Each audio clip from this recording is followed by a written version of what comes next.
Esto es DW Noticias desde Berlín. Las calles de Venezuela son escenario de protestas solo horas después de la declaración formal de Nicolás Maduro como ganador de las elecciones presidenciales. Tanto los líderes opositores como muchas de las democracias más sólidas del mundo cuestionan la legitimidad de los resultados de un proceso electoral plagado de denuncias de manipulación y exigen la publicación de las actas de escrutinio. Estos son nuestros titulares. Mientras Nicolás Maduro celebra su reelección que lo mantendría al frente de Venezuela hasta 2031, las fuerzas del orden del gobierno ya comienzan a dispersar con gases lacrimógenos las protestas civiles. Varios países latinoamericanos han sido exhortados a retirar a sus embajadores del país por poner en entredicho el triunfo de Maduro. Y además, el Líbano se prepara para una represalia militar de Israel en respuesta al ataque del sábado en los altos del Golán, ocupados por Israel. Las autoridades israelíes culpan a Hezbollah del bombardeo en el que murieron 12 menores de edad.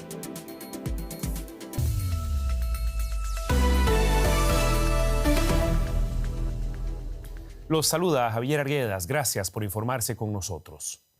Venezuela vive horas de máxima tensión tras las elecciones presidenciales llevadas a cabo este domingo. Miles de personas protestan este lunes en barrios populares de Caracas en dirección al oeste de la ciudad, donde están ubicadas las sedes de los principales poderes públicos, entre ellos el Palacio Presidencial de Miraflores. Decenas de militares han respondido a las manifestaciones lanzando gases lacrimógenos.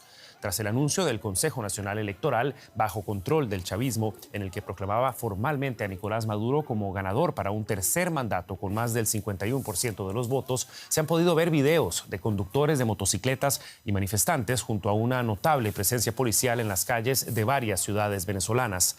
Las autoridades no han dado señales de reconsiderar los resultados oficiales, mientras que los líderes opositores han convocado a nuevas movilizaciones y actos de protesta en los próximos días. La oposición venezolana, organizada alrededor de María Corina Machado, candidata que fue inhabilitada, defiende el triunfo del candidato opositor Edmundo González Urrutia. Y establecemos contacto con la ciudad de Caracas. Allí se encuentra el periodista Óscar Schlenker siguiendo minuto a minuto lo que ocurre en las calles del país en este ya cuestionado proceso electoral. Óscar, ¿qué tal? Un gusto saludarte. ¿Qué sabes sobre el estado actual de los disturbios, sobre todo en la capital, y de la situación de seguridad que vive el país? Sí, bueno, hay disturbios en varias partes del país que estamos registrando, pero en Caracas hemos visto cómo diferentes zonas de la ciudad comenzaron con cacerolazos durante la proclamación del Consejo Nacional Electoral hacia Nicolás Maduro, y luego la gente salió a manifestarse en rechazo a los anuncios del CNE. Una concentración que bajó desde el barrio popular de Petare, se fue uniendo diferentes grupos de las diferentes zonas, y hemos registrado enfrentamientos con fuerzas de seguridad en Chacaíto, en Caricuao, así como también en La Guaira, donde está ubicado el aeropuerto Simón Bolívar. También en los alrededores del Palacio de Miraflores, donde se han colado unos videos que muestran cómo se han producido disparos contra una multitud. Asimismo, un módulo de la policía en Antímano fue incendiado por manifestantes. Desconocemos todavía las cifras de heridos, pero algunas personas han compartido en redes sociales cómo han sido afectados por los perdigones y las bombas lacrimógenas.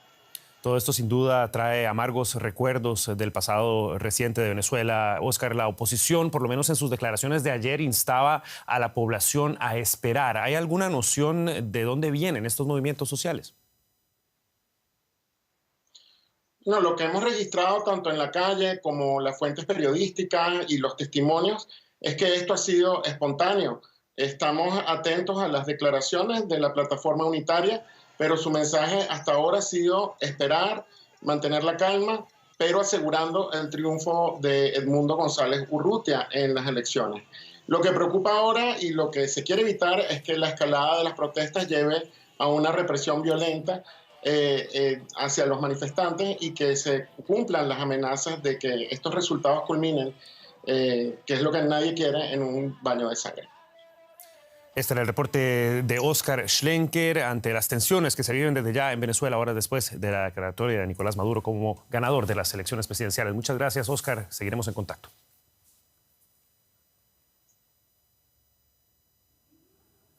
Y por supuesto nos fijamos también en las reacciones internacionales. Varios países latinoamericanos exigieron este lunes la revisión completa de los resultados de las elecciones presidenciales de Venezuela y pidieron una reunión urgente de la Organización de Estados Americanos, OEA.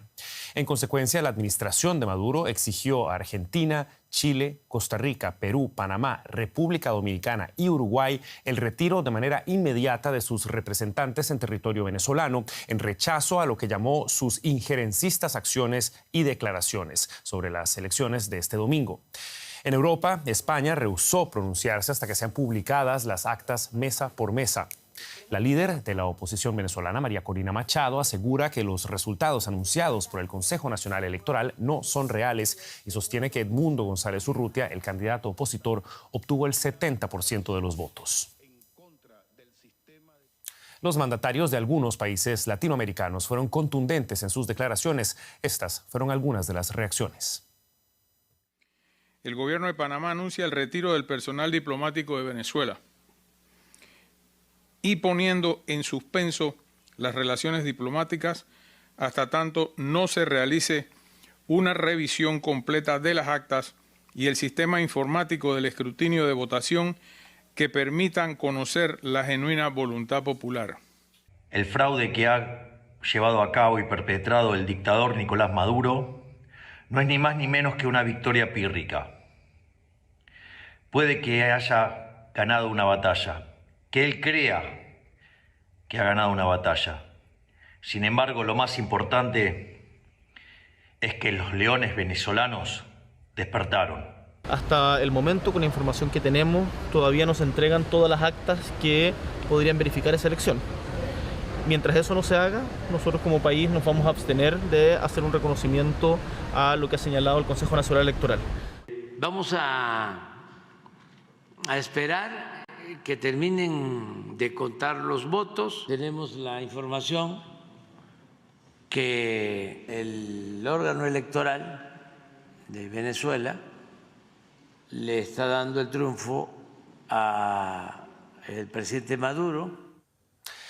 Y contamos a esta hora con la compañía de Jesús Delgado Valeri, director ejecutivo de Transparencia Electoral. Señor Valeri, muchas gracias por estar con nosotros. Muy buenas noches. Y quisiera comenzar preguntándole por su organización, Transparencia Electoral, que aduce que el resultado de las elecciones no se puede reconocer sino hasta que se publiquen las actas del escrutinio de los votos. ¿Ve alguna intención de que esto ocurra y de que cambie el resultado que ya certificó el CNE?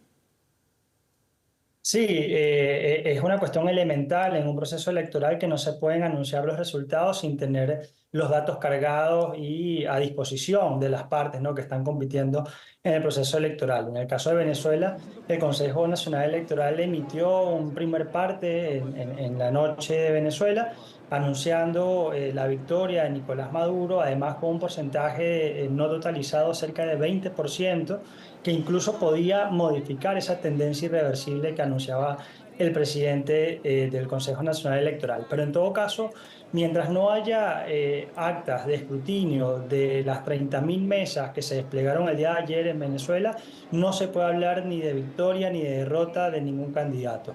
De manera que fue un pronunciamiento muy anticipado, apresurado del Consejo Nacional Electoral, que incluso el día de hoy proclamó en tiempo récord a Nicolás Maduro como presidente para el próximo periodo presidencial. Usted hablaba de la necesidad de que estén implicadas todas las partes. ¿Qué herramientas le quedan a la oposición para demostrar lo que aseguran fue un triunfo arrollador del candidato opositor Edmundo González Urrutia? Bueno, la plataforma unitaria tuvo testigos en todas las mesas, ¿no?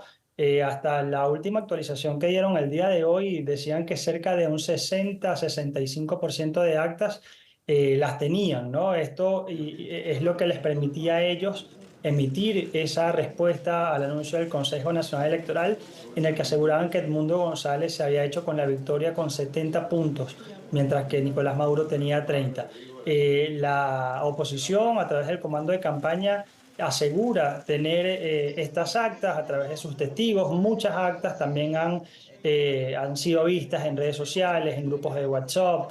Y si bien no es una muestra representativa, son actas casi en su totalidad que dan una victoria a Edmundo González, de manera que entiendo yo que el pronunciamiento de María Corina Machado en unas horas va a ser justamente para dar un parte informativo sobre las actas que ellos ya han totalizado, han escaneado, han digitalizado y cómo esto enfrenta o desdice ese parte del Consejo Nacional Electoral. O sea que eso en este caso iría ya básicamente a una disputa legal, si se quiere. Sí, eso pasaría en un país con Estado de Derecho, ¿no? Donde la oposición pudiera acudir a alguna institución que protegiera sus derechos, a la Fiscalía o interponer un recurso ante la Sala Electoral del Tribunal Supremo de Justicia. Sin embargo, en el caso de Venezuela, la oposición está desamparada, la líder principal de la oposición está inhabilitada por la persona que ahora ocupa la presidencia del Consejo Nacional Electoral. Entonces, no va a haber una instancia legal a la cual acudir, o por lo menos no con garantías en Venezuela. Me imagino que se recurrirá a la misión del Centro Carter, al panel de expertos de la Organización de Naciones Unidas, a los emisarios del gobierno de Brasil, del gobierno de Colombia, del gobierno de Estados Unidos, de la Unión Europea, que son, al fin de cuentas, quienes podrán alzar la voz y denunciar ante la comunidad internacional un fraude masivo como el que parece ser se está fraguando en Venezuela. Jesús Delgado Valeri, director ejecutivo de Transparencia Electoral, muchísimas gracias por esta perspectiva. Y nos quedamos en el tema de Venezuela porque también hay otros indicadores que nos pueden mostrar las consecuencias de una elección. Juliana González está con nosotros y el ángulo económico. Así es, Javier, muchas gracias. Es que esas elecciones disputadas en Venezuela con el presidente Nicolás Maduro proclamado como ganador, mientras varios gobiernos y la oposición exigen un escrutinio transparente, impacta la economía del país caribeño. En concreto, hablamos de los bonos de Venezuela soberanos y los de la petrolera estatal PDVSA, que cotizaban a la baja entre 1,5 y 5 centavos de dólar este lunes. Es decir, que caen hasta casi un 9% y ya cotizan en rojo. PDVSA afronta sanciones de Estados Unidos luego de que el gobierno venezolano inhabilitara a la líder opositora María Corina Machado de competir en las elecciones.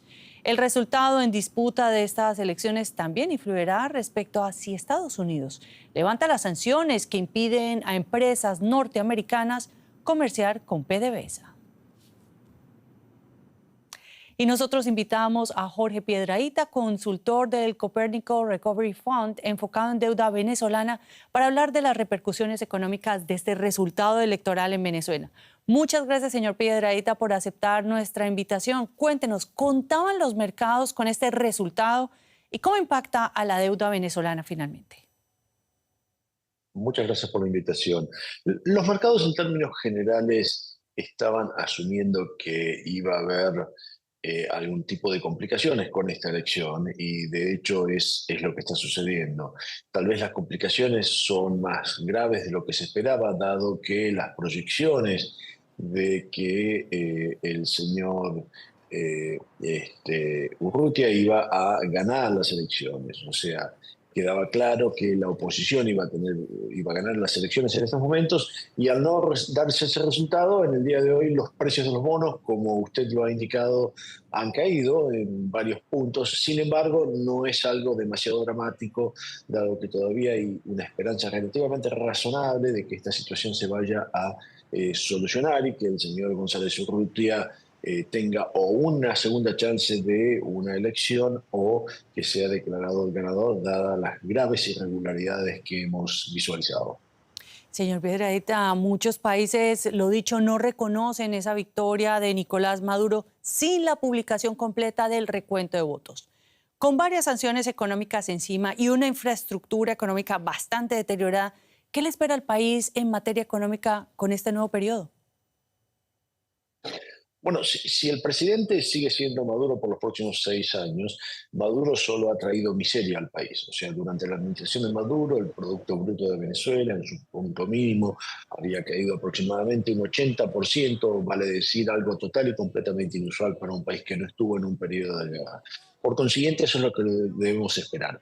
O sea, si esta situación se prolonga en el tiempo, la producción de petróleo de Venezuela bajará, no habrá acceso al crédito y incluso preveo que en un futuro relativamente cercano el régimen de sanciones sea más grave del que tenemos hoy en día, reinstaurando principalmente sanciones personales, pero también algunas sanciones económicas que pondrían a Venezuela nuevamente en una recesión. Eso es lo que nos espera si Maduro insiste con su posición de ser declarado ganador de estas elecciones. Por el contrario, si María Corina Machado y, por supuesto, digamos, la persona que ella ha apoyado, que es Edmundo González, fueran a ser declarados ganadores, creo que hacia inicios del año que viene, luego de una transición de poder, podríamos esperar un crecimiento por los próximos años muy impresionante de Venezuela, de forma tal que podría duplicar su Producto Bruto o tal vez incluso más en los próximos 5 años, aumentando su producción petrolera, etcétera. Escenarios inciertos y muchas gracias, señor Jorge Piedradita, por estos análisis. Muchas gracias a ustedes por la invitación. Y cambiamos ahora completamente de tema, y es que por primera vez en más de 3 años las ventas mundiales de McDonald's han caído. Se trata de una reducción sorpresiva que se explica en parte por el aumento de los precios, incluido el de su muy popular Big Mac. Los clientes de la cadena de comida rápida son a menudo personas de bajos ingresos y están sufriendo especialmente la inflación y la crisis, por lo que gastan menos en comer fuera. Las ventas mundiales cayeron un 1% cuando en realidad se esperaba un ligero crecimiento de medio punto porcentual. Los consumidores de bajos recursos en todo el mundo están apretándose el cinturón y McDonald's lo nota. De esto vamos a hablar con Ana Nieto, mi colega en la Bolsa de Nueva York. Ana Nieto, te saludo con mucho gusto. ¿Qué está haciendo McDonald's para cambiar esta bajada de ventas? Efectivamente, Juliana, los consumidores de bajos recursos, los que más sufren la inflación y los altos precios que se ha comido sus salarios simplemente con gastos fijos, se han apretado el cinturón, y no solamente en Estados Unidos, sino en el resto de los mercados. Han bajado las ventas de forma uniforme, porque, sobre todo, por ejemplo, en mercados como el de Francia, pero en Estados Unidos, por ejemplo, ya es algo más barato comer en casa que fuera. Y cuando se va a McDonald's, los clientes compran menos y optan por lo más barato. La empresa subió precios para compensar la inflación y la respuesta ha sido rápida y en contra. Ha tenido que volver a lanzar el menú de $5 para cambiar la percepción de que era un restaurante que se estaba encareciendo. Esta promoción ya acabó, pero la mayor parte de los franquiciadores la están manteniendo para seguir tratando de atraer a nuevos consumidores y a los antiguos consumidores. Desde McDonald's no se espera una recuperación para este año, y es algo que están notando también otros restaurantes de comida rápida como Chipotle, que presentó mejores resultados, pero no ve muy buen fin de año. Bank of America, de hecho, está notando que muchos de los tenedores de sus tarjetas de crédito están optando por los restaurantes más abajo para su rango de gastos. Todo el mundo se está apretando el cinturón ahora. Por cierto, que el boicot a McDonald's por la guerra de Gaza sigue en marcha, y McDonald's dice que no va a sentir ningún alivio hasta que no se acabe este conflicto. Bueno, Ana, pero McDonald's es solo una de esas grandes empresas en reportar resultados en una semana en la que también lo harán otra gran parte de esas consideradas 7 magníficas, es decir, de esas empresas que se dedican a la gran tecnología, y hay mucha expectación. ¿Por qué, Ana? Pues hay mucho interés por los resultados del segundo trimestre de Microsoft, que se conocerá mañana. Meta llegará el miércoles. Amazon y Apple se conocerán el jueves. Son 4 de los grandes magníficos. Otros 2 los reportaron la semana pasada y decepcionaron. Y hay mucho interés porque se quiere saber si estas altas valoraciones que están registrándose en los mercados están avaladas por los resultados económicos del trimestre, en un momento en el que los inversores están rotando, cambiando su interés por las empresas de mediana y baja cotización, sobre todo porque se espera que la Reserva Federal este miércoles haga un guiño, diga que hay un cambio de ciclo y afiance que hay una rebaja de tasas de interés para septiembre. Ana Nieto, muchas gracias por estos análisis desde Nueva York y hasta pronto. Gracias. Bueno, Javier, ¿y qué es lo que está pasando con Líbano? Cuéntanos. Lo que parece ser una escalada de la violencia, Juliana, lo que muchos temían. Cientos de pobladores de la ciudad drusa de Majd al-Shams protestaron contra la visita del primer ministro israelí Benjamin Netanyahu al lugar en donde un ataque con misil mató a 12 menores de edad. Netanyahu prometió una respuesta severa en contra de la milicia islamista libanesa Hezbollah, quien niega cualquier implicación en el ataque, mientras esfuerzos diplomáticos tratan de prevenir una escalada del conflicto en la región. pena y dolor en las calles de Mashtal Shams. Habitantes de la pequeña comunidad drusa despiden a Guevara Ibrahim, de 11 años, el último de los 12 menores en ser sepultado tras el fatal ataque en los altos del Golán ocupados por Israel. Basta de guerras, basta de sufrimiento. Esta tragedia nos alcanzó. Ha sacudido nuestros corazones y nuestro mundo. Ya basta. Esperamos que la guerra acabe. Ya basta de tragedia. Ya basta de este baño de sangre. El ataque del sábado pasado fue el más mortífero desde el 7 de octubre en el territorio controlado por Israel. Israel acusa a la milicia islamista libanesa Hezbollah, respaldada por Irán, de haber lanzado el cohete que impactó en el campo de fútbol. Hezbollah, por su parte, niega estar involucrado en el ataque. El primer ministro israelí Benjamin Netanyahu visitó el lugar del ataque y prometió una respuesta severa.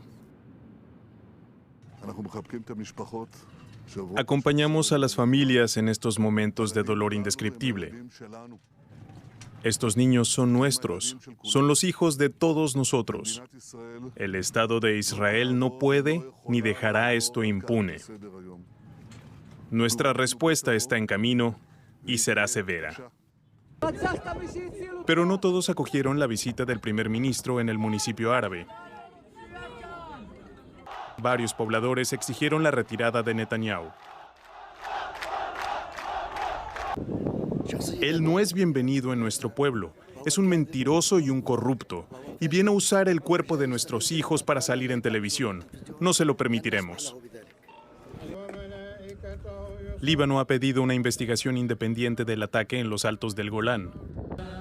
Esfuerzos diplomáticos intentan contener las consecuencias de una inminente represalia israelí contra Hezbollah y evitar un conflicto regional de mayor escala.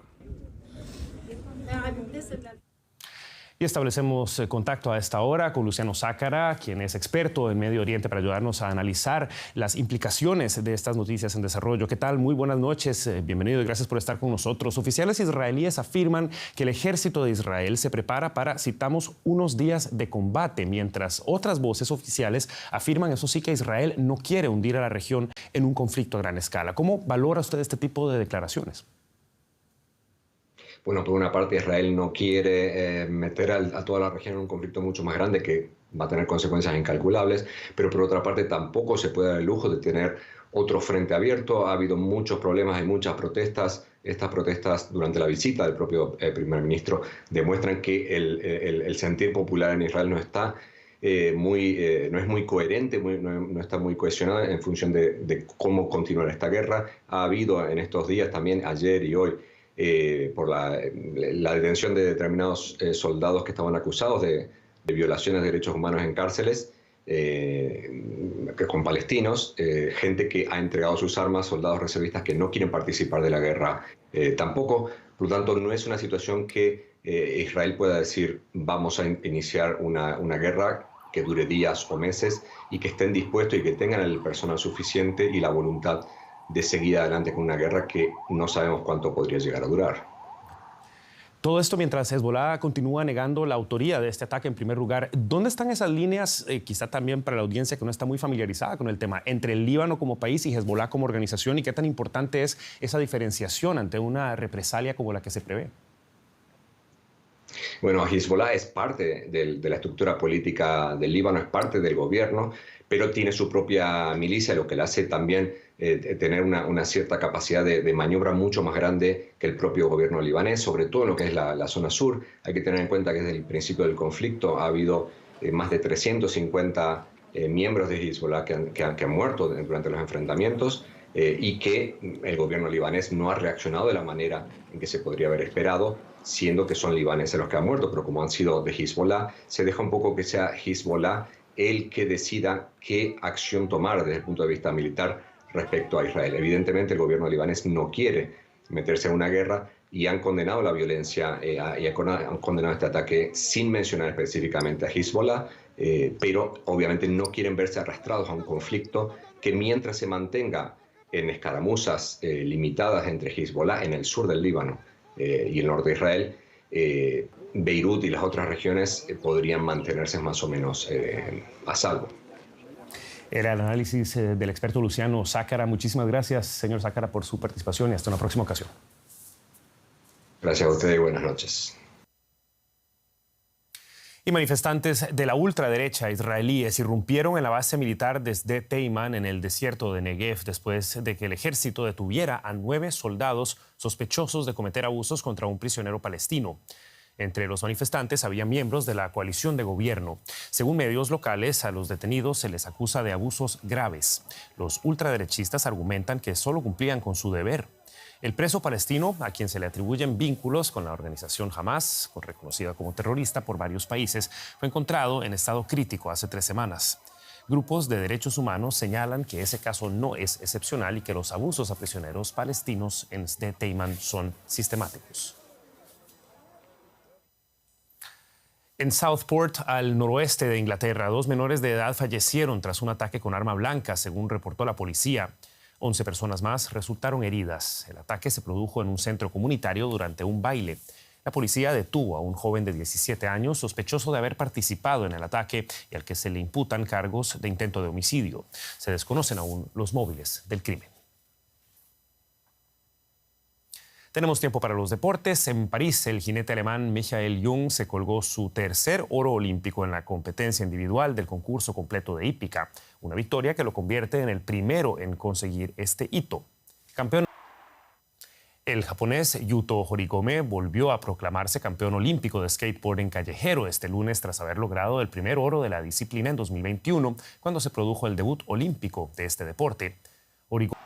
Y con esto despedimos esta edición de DW Noticias. Gracias por habernos acompañado. Nos vemos en dw.com o en nuestras redes sociales o en nuestros próximos programas, como prefieran. Soy Javier Arguedas, junto a todo el equipo.